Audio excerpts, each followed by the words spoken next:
All right, well, welcome back to another episode of the Demand Podcast. I'm your host, Jonathan, the co-founder of Omni Lab, and today I'm joined by Fran, who's the head of enterprise marketing at Cognism. So welcome to the show, Fran.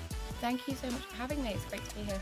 Cool. Well, so you and I were chatting just a little bit on LinkedIn. I think we've been following each other for a while, obviously, on a number of different things. You guys have been doing an awesome job just talking about all things demand gen. What's the difference between lead gen, demand gen? How are you guys doing it? And even as I was just saying before we started recording, looking at some of the content that you guys are producing, which one of your newsletters just came out talking about the actual metrics that you guys look at from a demand gen perspective, which I think will be really interesting to look at because they definitely differ from the typical things that a lead gen model might look at. But I think we can break that down here in a second. But before we get into it, what I always do is just kind of a little bit about like, what is Cognism? What do you guys do? Just so people can relate to your story and how it relates to what you guys do. Yeah, amazing. So again, thanks for having me on the podcast. Yeah, totally. So Cognism, we're a B2B sales intelligence platform. So we provide premium contact data for both sales and marketing teams. And we, we're big on the intent data. So sort of providing details of contacts like when they're in market and ready to buy your product. So that's like one of the features. We've recently released something called Diamond Data, which is really providing that premium like phone verified contact data for sales teams. So and that's all about like increasing connect rates, like reducing reducing time to sort of like book meetings and so forth. So yeah, we that's what we do. Essentially it's contact provider, B2B data. I love it. And then obviously, like, I think it's probably pretty clear. I mean, you guys are ultimately marketing to, I assume, combination of sales and marketing folks. Yeah. Is that kind of the general, ICP, if you will? Yeah, our core ICP is sales and marketing. And we're, quite fortunate that as marketers, we can market to marketers, which is always a little bit easier, I guess. But yeah, there are two core personas right now.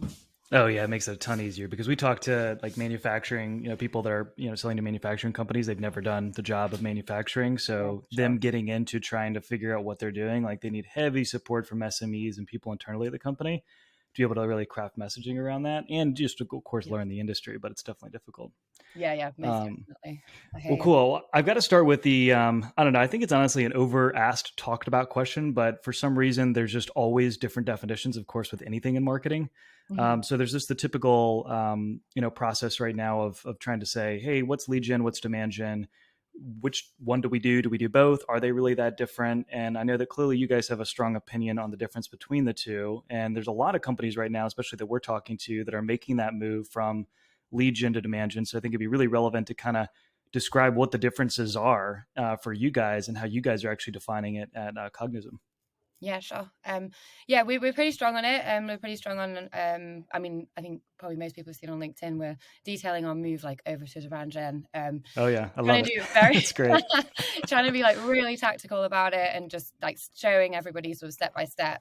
So what we're doing and the challenges that we faced. So for us, what lead gen means at Cognism is our traditional, I would say, model that we took, and the traditional like lead gen model to us is producing a gated ebook, like getting some ads designed, putting those ads on LinkedIn, and running like a gated, like running a form and like collecting leads essentially, or we'd like run a webinar, for example, and then collect that data, and then we'd send that data as soon as the webinar had finished. We'd send that data to the sales team.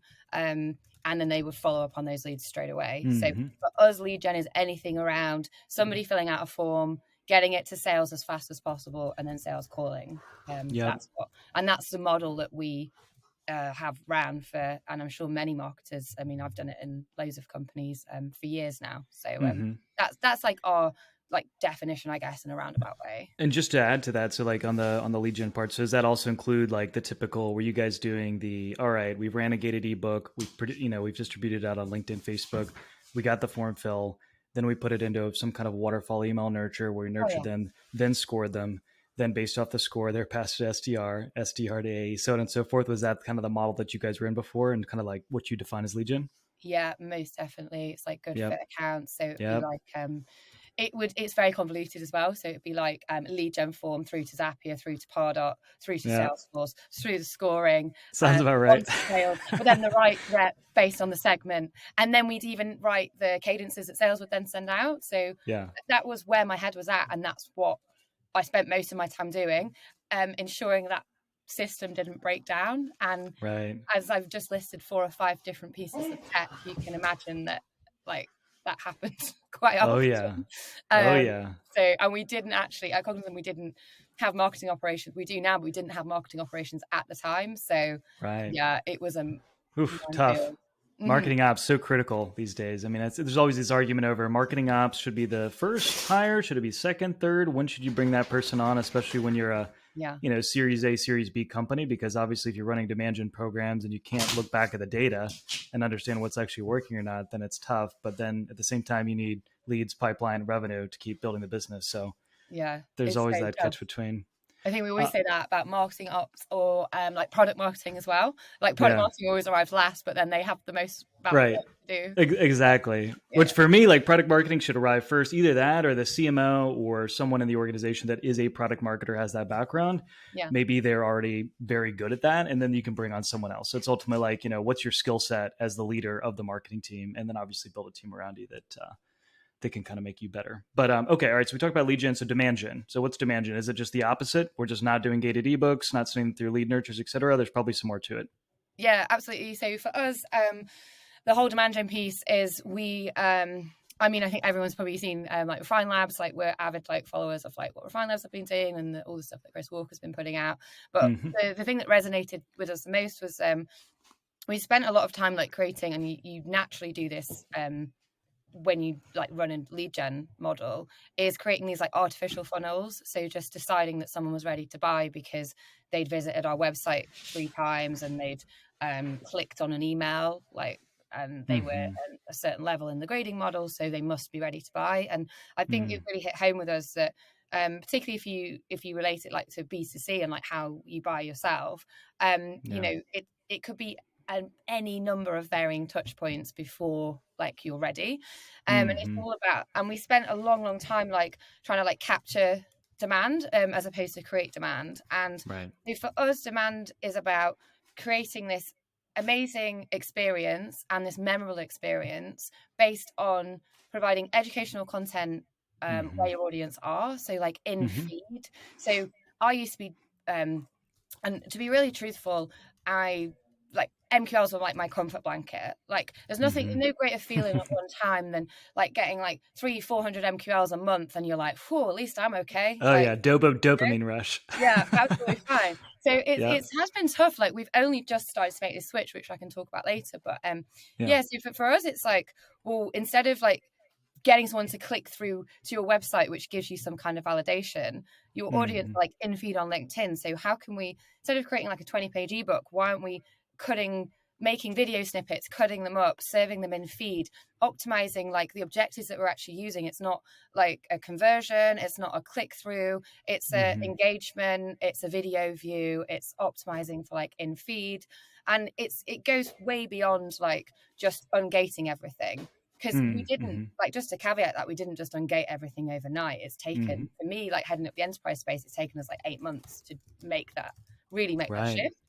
But then it's almost like you need to be focusing on all the projects that always fall to the bottom of the pile, like doing your own podcast or video. Like video seems difficult to do, so you don't always like prioritize that. And all of those have now become at the forefront of our strategy, and we're seeing so much more engagement, and we're getting so much more feedback, and we're learning so much more than we ever have done. So for us, like demand gen is creating this engaging experience and making everything we're doing like really accessible, but also never like based on your own assumptions. So I think we used to listen to customer calls like I used to listen to them maybe like once every few weeks, the odd call because somebody said it was good. Now it's like every Friday my team listen to customer calls, we speak to sales, and we're just learning so much. And I think that is a really important part of like demand gen and like what you're doing. And it's completely, I think it's like so far away from like just ungating your content. Although I've realized I've just given a very long answer. It's all good. I love it. It's good. I'm very excited about it. Yeah, it's great. It's great. Yeah, no, I think you're right. I mean, I guess if I were to sum that up, I mean, it's definitely, I think the biggest difference you're saying is that it's about educating an audience and making that content accessible. And it's a focus on more creating demand versus just capturing it. Absolutely. Yeah. Right. Definitely. Probably a good good sum up. Yeah. Yeah. And I agree. It's not just ungating. If it was that easy, everyone would just like remove the form, done. Right. Like no big deal. Right. So clearly there's a lot more to it, which we can get into, but well, cool. All right. So obviously there was this impetus at some point, right? And you guys decided, all right, this lead gen thing, yeah, not working for us. We don't like it. So what was like, was there a point when you were like, hey, we're looking at the data, we're looking at, our sales team hitting their number or not hitting their number, or were there some specific points where you said to your CEO or to who you report to say, hey, we need to actually think about this a little bit differently? Like, was there something that led to this whole thing? Yeah, so I think we've been like seeing like content out there on demand gen, but I think the main thing for us like internally was we had started to get very good at producing content leads, what we call like cheap content leads. So we were on LinkedIn and we were getting, particularly for our commercial space, which is like our SMB. So we work in two segments. Like I head up the enterprise, and then we have like an SMB pod as well. So we've got like two separate pods, but particularly for the SMB companies, like we could generate a lead via LinkedIn for like $10, Nice. which meant the more we did. So I wouldn't say lead gen was necessarily unsuccessful, but what was happening is the more leads we were generating, the bigger the inbound queue got, and the longer it was taking sales to like follow up with these leads. So then we kind of got to a point where we said, okay, well, do we hire more MDRs to call these leads? Like, is that a decision we want to make? Do we want to increase CAC by doing that? Or do we want to try and go down a different route? Because, we're thinking that this demand gen model is more about longevity as well. It's like, it's our brand voice. It's like, it helps with our brand. It's creating these like memorable experiences. It's not just about collecting leads. So we saw it as being like something that could be much more meaningful. And we started to dig into actually the conversions. So how, if we actually split our funnel in two, and we did, so if we just said inbounds, which are like demo requests, somebody filling out a form saying, I want to speak to you, versus content, which, as I mentioned before, is somebody filling out an ebook, the rate at which they converted down the funnel is a lot quicker than, like, the rate at which inbound converts down the funnel is a lot quicker than a content lead. And we were looking, and it was something around, like, I don't know, can't say the exact figure, but it was around something like a content lead was taking like 70 days to close, but maybe an inbound lead was taking like 30 days to close, because there was that intent behind them actually coming in and wanting to speak to us.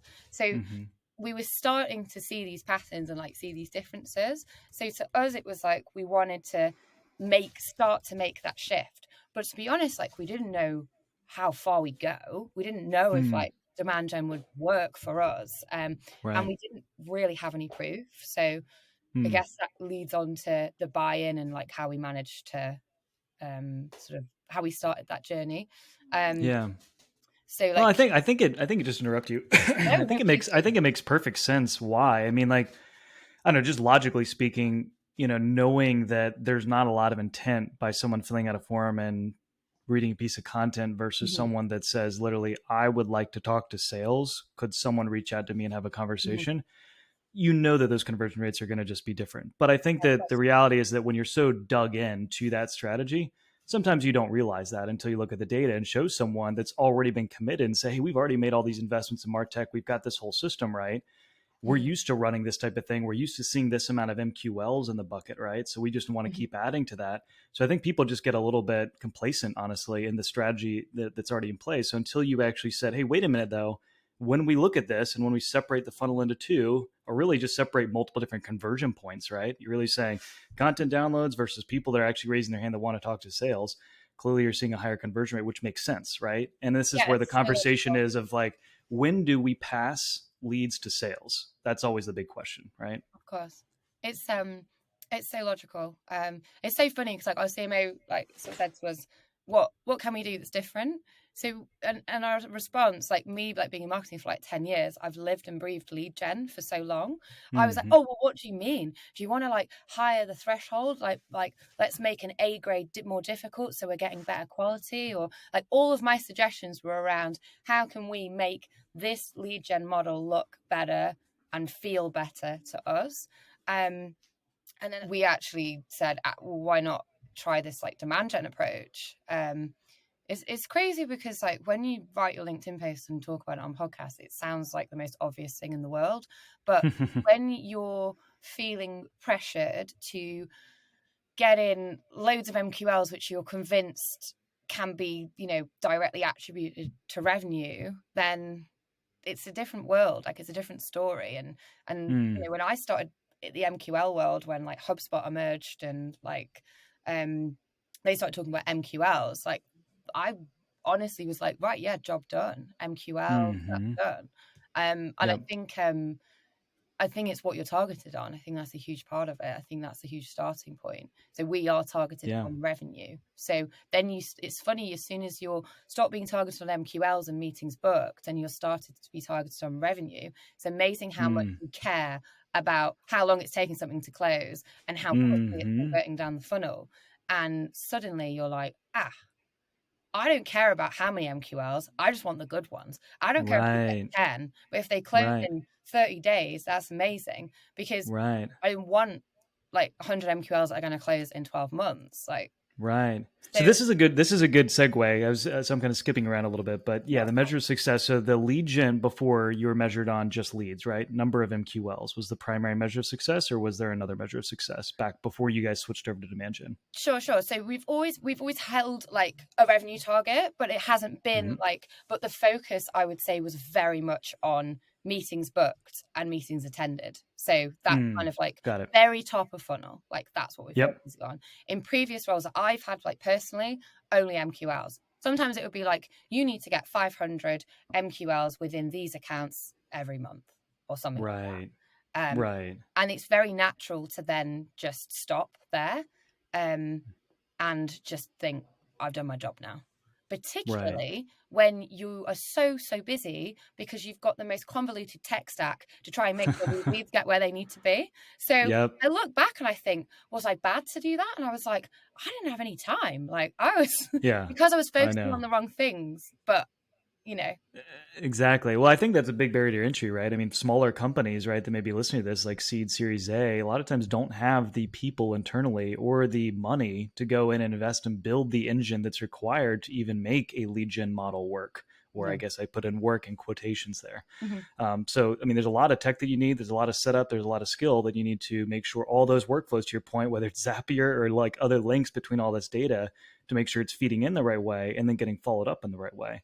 So we had MQLs, meeting set. So like those were the core metrics. And then obviously you guys moved to revenue. Was that difficult, that change? I mean, was that something difficult for your team even that reports up to you and to your boss to say, hey, wait a minute, holy shit, we're not doing this anymore. We're not going to actually try to optimize for the most MQLs. Like, what was that transition like? Yeah, it's an interesting one. Like I think I mentioned before, like Alice, our CMO, was a big advocate for this switch to the demand gen model. So we're lucky in that sense because it helps, because we already had the buy-in from like our senior leadership, being Alice. I think it's an interesting story about how she went about this actually, and this also I think helps like contextualize that you don't always have to have the biggest amount of budget to test this out for yourself. So Alice, basically, we had conversations and we decided this is something we wanted to do.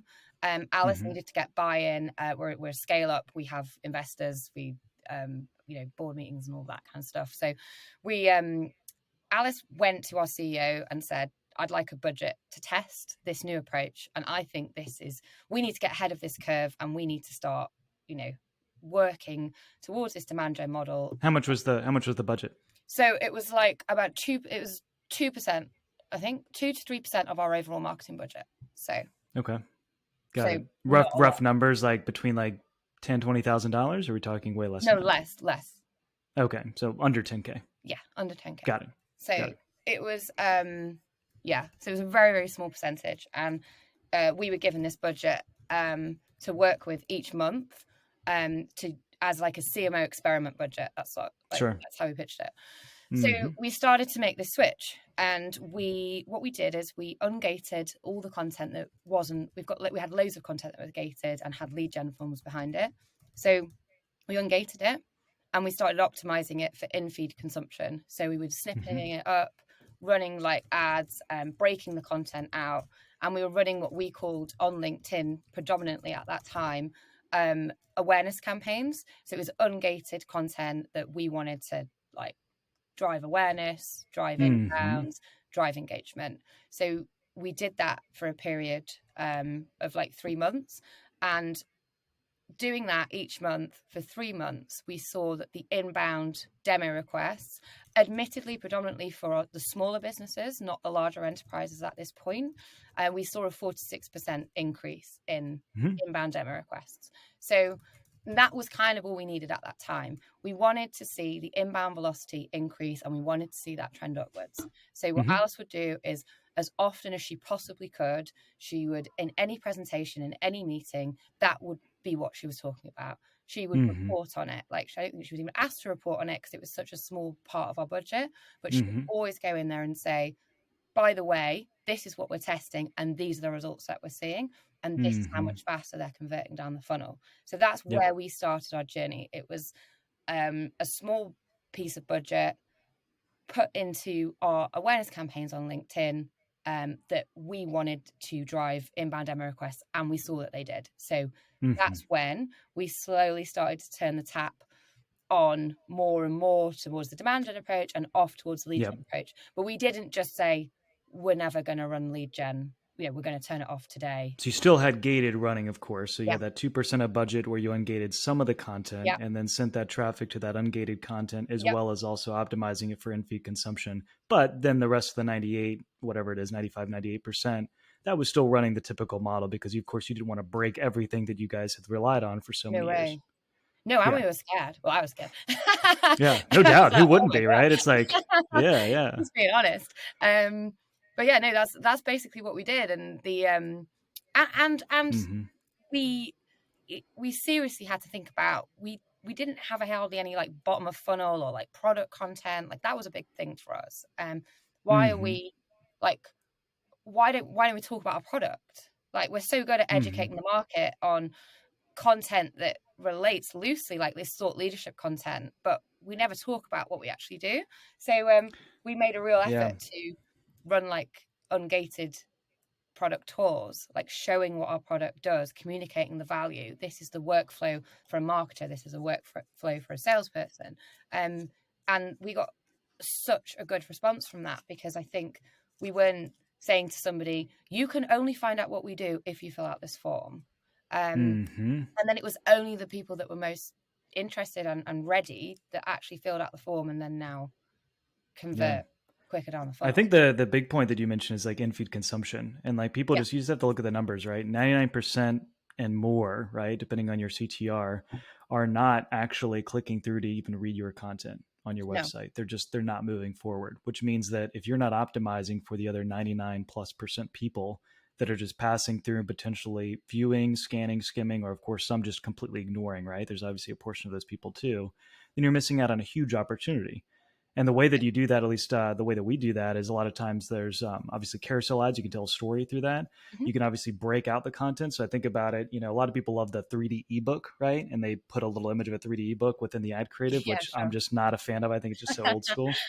But anyway, all you do is like literally just like imagine Audible, right? Like Audible or Kindle. Like they always give you like a little free sample. So the same thing is like open up the actual book, and not in a visual. What I mean is like, I think Gong still does a ton of gated content, so they're still very much on that lead gen type of model, but they're doing a pretty good job though of also doing some in-feed, optimizing for in-feed consumption as well. I don't know if you've seen their ads, but what they'll do is they'll have a ebook guide or something like that, and then they'll take graphs from that ebook that you can already literally just look at within the feed and get value from it and learn something and potentially take action. And I think that's the point. And I don't know if you have any thoughts on like how you actually optimize for in-feed consumption, but between telling a story for me and then also just opening up more of the content and giving some of that information within the ad is the way that we think about it. With you.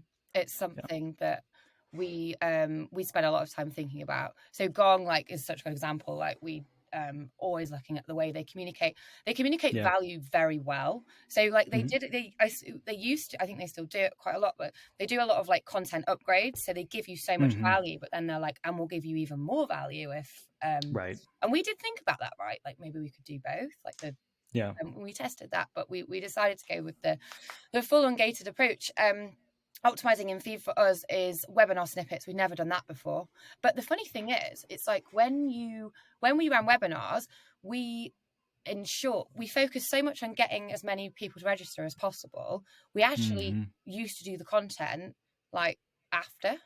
So I would run a webinar and go, right, okay, or my team, and we'd be like, right, okay, we've got like 1,000 people. Oh, wait, what's our content again?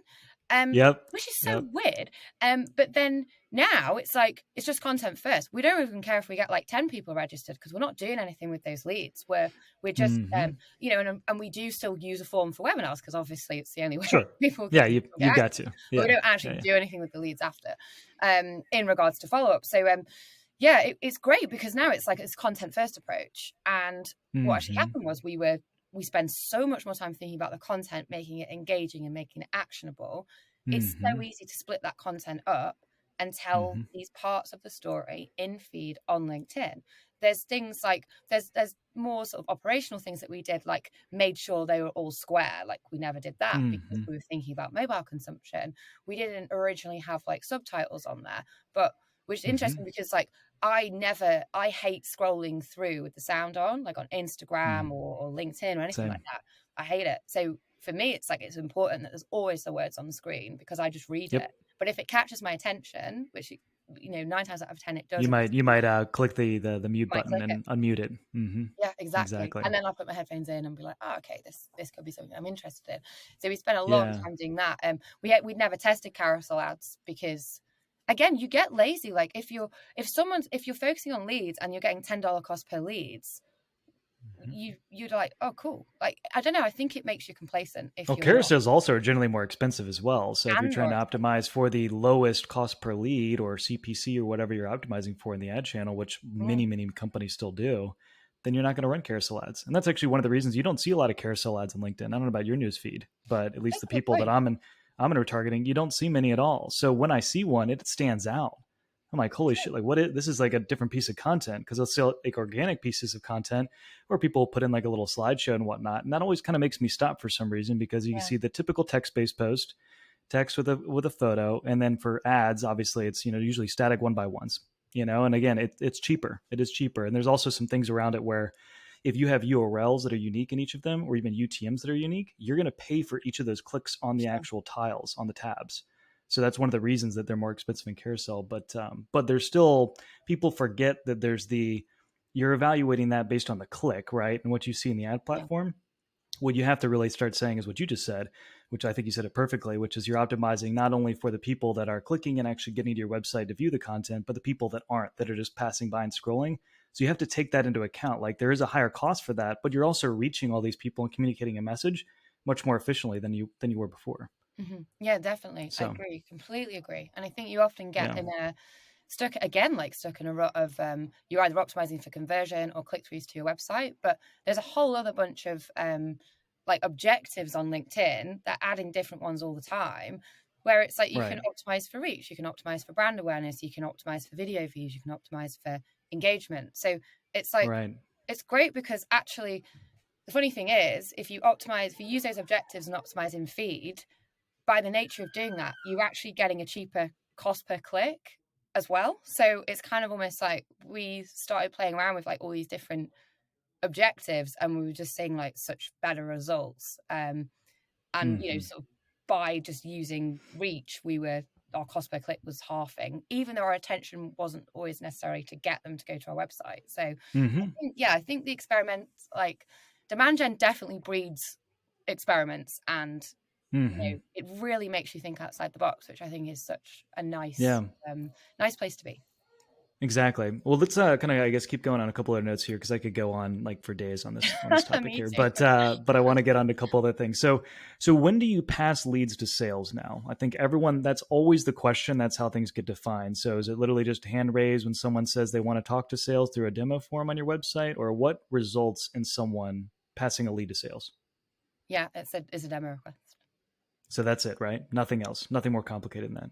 No. I love the simplicity, right? Because that just makes sense. Like, of course, those are the people that actually gave you an indication, they've showed intent, and they actually want to talk to you. So there's no more like webinars, to your point, not going after them. Do you guys still run gated at all? There's no gated now? Like, you guys completely moved away from it, or?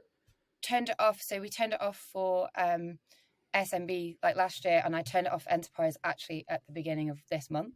So Yeah. I'll be honest, there's still a few content leads floating around, but there's nothing gated anymore. So no, what I report on Great. as of Simple. the end of this month is that inbounds. Perfect. I love the simplicity. And then obviously the big thing, of course, is when you move to that model, like you said, you've got people in a lead gen motion where they're getting a lot of attribution on all of the people filling out that form. A lot of people are running, native lead gen forms in LinkedIn and Facebook, which of course can drop your CPL a bit, but then of course it can take a little bit of hit on quality a lot of times.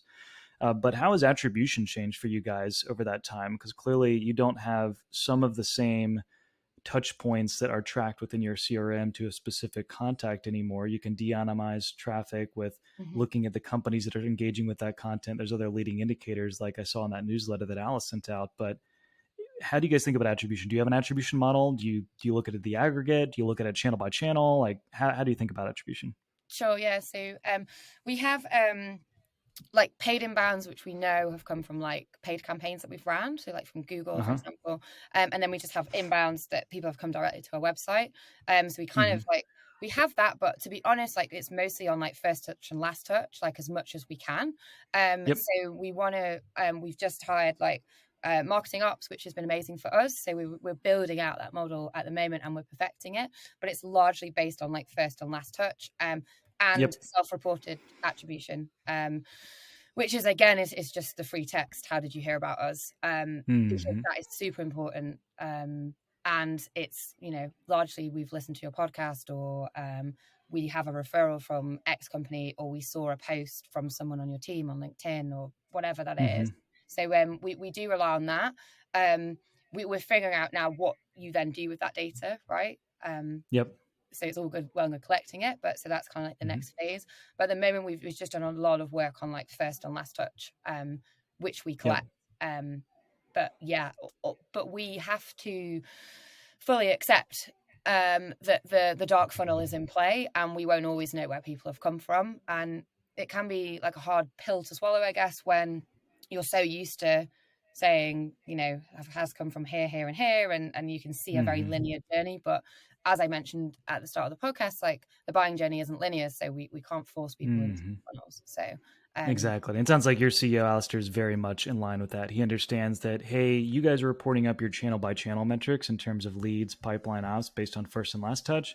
But hey, I know that there's more to it. I know that there's some things that we're not capturing here based on all sorts of issues, cookies, ad blockers, iOS 14, other things that are just happening in the dark funnel in general, right? That just cannot be tracked no matter what way you do it.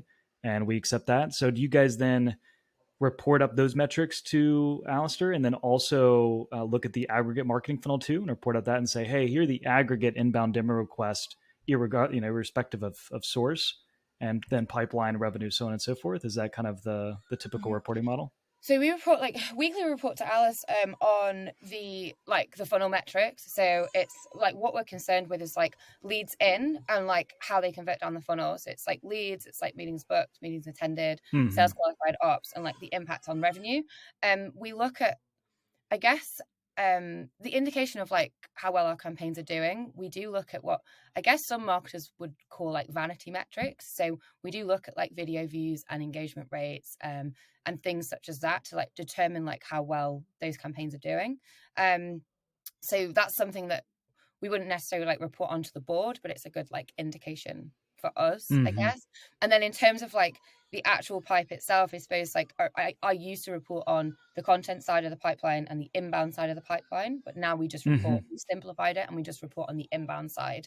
As I mentioned before, like we can break it down to like paid inbounds, which is like Google Ads, for example, those kind of channels. But predominantly it's our inbound pipeline, and we want to look at like things that really excite me and interest me now, which is amazing because 6 months ago I was still thinking about MQLs, are things like your SQO to close one win rate. Like that kind of, those kind of metrics excite me right now because I know that that's going to get me revenue quicker. And all I care about right now is revenue. And it's a nice, simple world to be in, inbounds to revenue. Yeah, no doubt. Well, and I think it's difficult too, because sorry to interrupt you. I think it's difficult because again, you're so used to seeing all of those attributable conversions and then scaling the channel on saying, hey, I got this many leads here at this CPL. I need this many leads as a target, so therefore we need to increase budget X, right? Where in a create demand setting, when you're ungating a lot of things, you're not running lead gen forms. The goal isn't just to get them to convert straight on your website. You're sending to a lot of content. You've got to start looking at things a little bit differently and say, wait a minute, like some of these metrics need to change. We're actually trying to increase the amount of people that are getting website quality. We're also trying to make sure they're engaging with the actual assets for engagement metrics on LinkedIn or Facebook, et cetera. We're looking at scroll depth. We're looking at bounce rate. How long are they spending on the page? Are they actually reading the content? If they're actually consuming it, then we know, hey, we're doing our job here. Like this program's working. And then obviously, then to your point, you've got to look at some of those lagging indicators. Are we ultimately seeing an increase in a lift in inbound demo requests, pipeline, revenue, et cetera? And if so, there's lots of other variables outside of it, right, that potentially could change this. But we know that, like, all right, we're doing the right things, right? We're still hitting our numbers. So I think that that's really important. Well, cool. Well, let me wrap up with just one other question that we can dive off, and I'll let you get some dinner and whatnot. But for someone, I guess, that's in this lead gen focused model right now, and they're thinking about potentially moving more into a demand gen focused model, like what would be like the one piece of advice or a couple piece of advice you'd give them in terms of trying to move out of lead gen to demand gen? Yeah, sure. I would say senior leadership buy-in is like really important. Pushing for that focus on revenue, because everyone needs to be on the same page. Because if you're striving for revenue but you're still getting targeted on MQLs, like it doesn't really make any sense. So I think getting that buy-in is like really important. Secondary to that, I think really thinking about it in terms of what like demand gen tactics do you want to deploy. So you've got to be like speaking to your sales team, you've got to be speaking to your customers, you've got to be listening to customer calls, and then just like don't be scared to do it. I think we have proved that with a small budget and sometimes running like awareness ads on $10-15 per day, we have made an impact. So I think like just don't be scared to do it, and you can actually start small. I think sometimes like people can be a little bit defeatist and say, well, that's fine if you're a big enterprise because you've got like millions of dollars of budget to work with. I would say it can be done. And overall, like this is something that I've struggled with massively is you just need to be really patient. Taken as that's always a tough one, right? Yeah, it's so tough. But I want the pipeline now, Fran. We need the leads. Get the leads. I know it's so tough. I think it took us final closing thought. It took us 6 months to see the true impact of this demand gen model. Good. So there you go. I think that. Yeah, no, that's a super good sum up. I love it. I think there's a lot of things to do, but I think, patience key, senior leadership. You got to have the measure of success aligned. The thing I'd add to that is make sure sales and marketing have that same measure of success so that they are aligned. So you guys clearly are aligned on that. And then again, I think the key point you made is you don't have to go all in. You don't rip the Band-Aid and go all in and do that. You ease into it and start to measure the effectiveness of those results over time. So I think that those are great points. But well, cool. Love this conversation. We're gonna have to do this again because I didn't even get to half the things I wanted to get into, I think, on this outline here. But oh well, we tried. It was awesome. But it's been great. I'll see you on LinkedIn, and we'll chat again here soon, I guess. Yeah, thank you so much. That was great. All right, cheers, friend.